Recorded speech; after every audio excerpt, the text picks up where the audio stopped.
بسم اللہ الرحمن الرحیم۔ السلام علیکم تاہم جماعت، اردو کے مضمون میں آپ کو خوش آمدید۔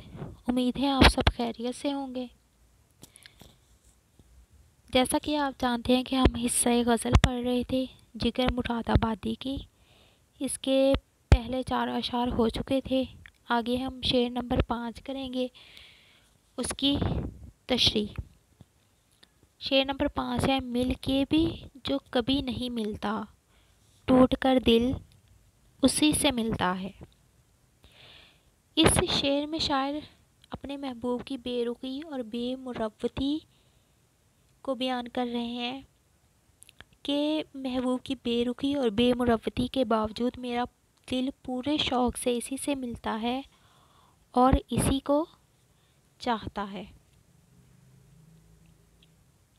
شاعر محبوب کی بے رخی اور بے اعتنائی کا تذکرہ کرتے ہوئے کہتے ہیں کہ محبوب سے ملاقات تو روز ہوتی ہے، لیکن یہ ملن اور نہ ملنا ایک جیسا ہی ہے، کیونکہ محبوب چاہت سے نہیں ملتا، اس کی بے رخی سے ملاقات کی خوشی ماند پڑ جاتی ہے۔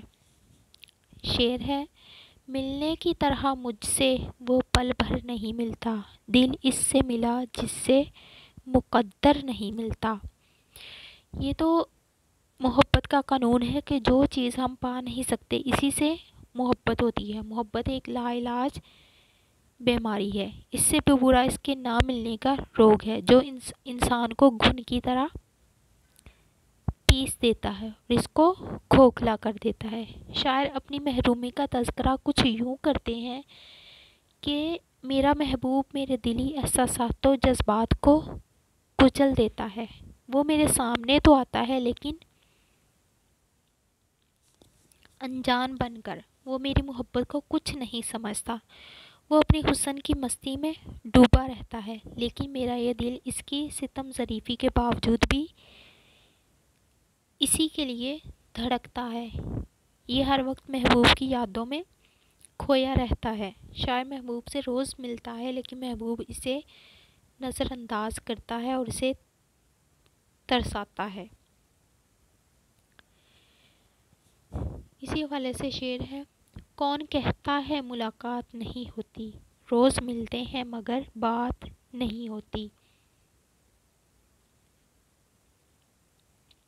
لیکن عاشق محبوب سے محبت نہیں چھوڑتا کیونکہ اس کا دل اس کے اختیار میں نہیں ہے۔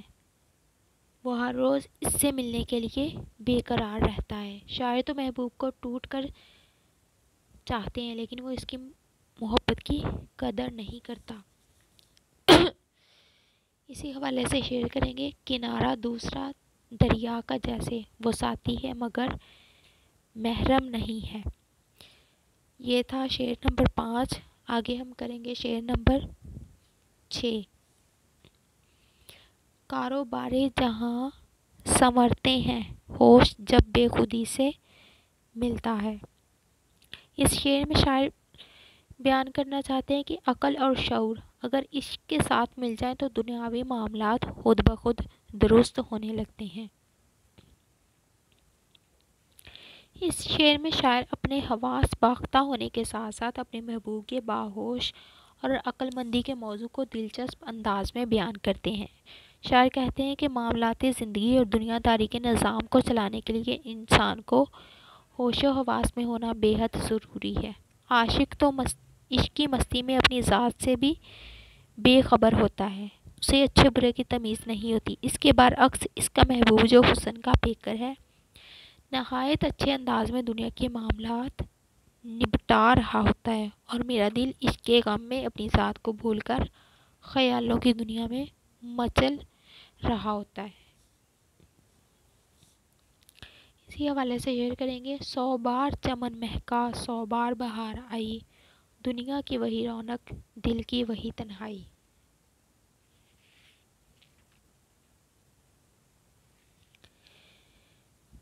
شاعر کہتے ہیں کہ عاشق و محبوب کی محبت کے سوا دنیا کے کسی کام سے کوئی واسطہ نہیں ہے۔ وہ بے خبر آوارگی میں زندگی گزار رہا ہوتا ہے،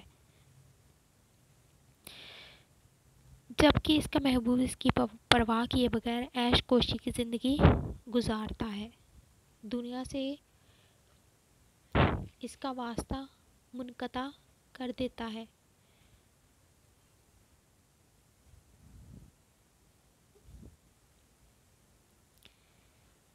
شاعر کہتے ہیں کہ بیچارے عاشق کو عشق کی کیسے رہائی ملے تو کاروبار جہاں سنورے، جسے اپنی ذات کا ہوش نہیں وہ معاملات زندگی کیا طے کرے گا، کیا کسی کے خوشی غم میں شریک ہوگا۔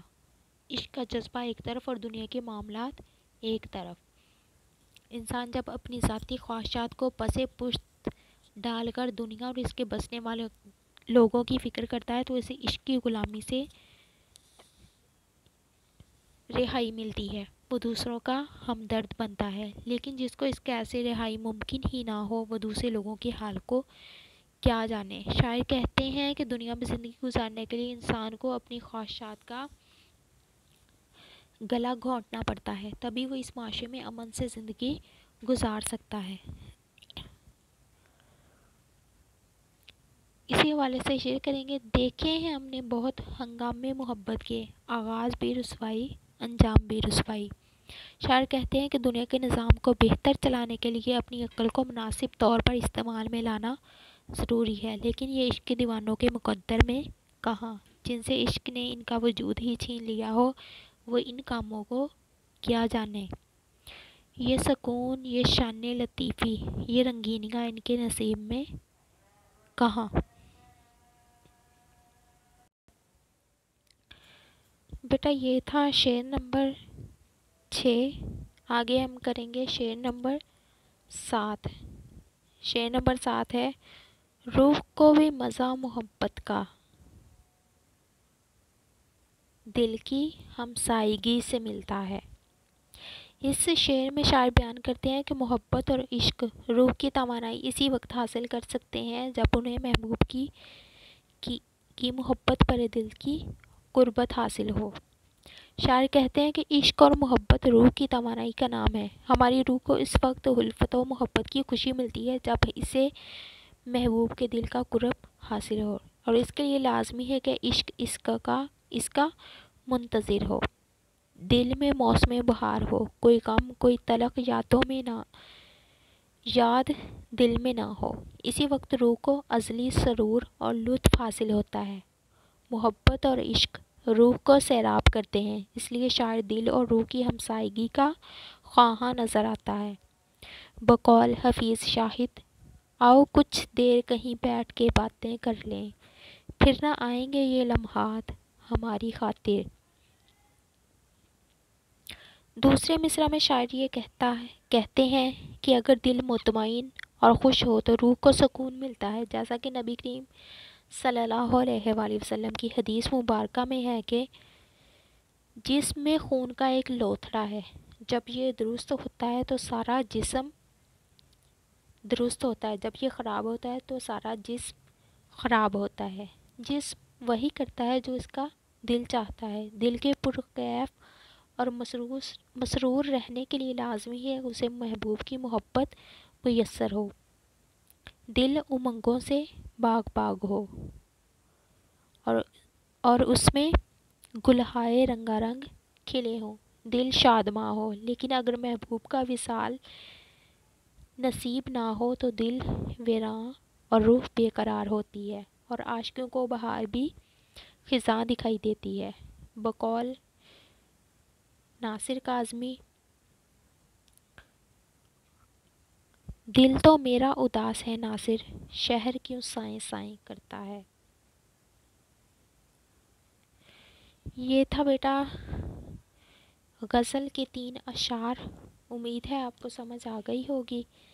کل تک کے لیے مجھے دیں اجازت، اپنا بہت سارا خیال رکھیے گا۔ اللہ حافظ۔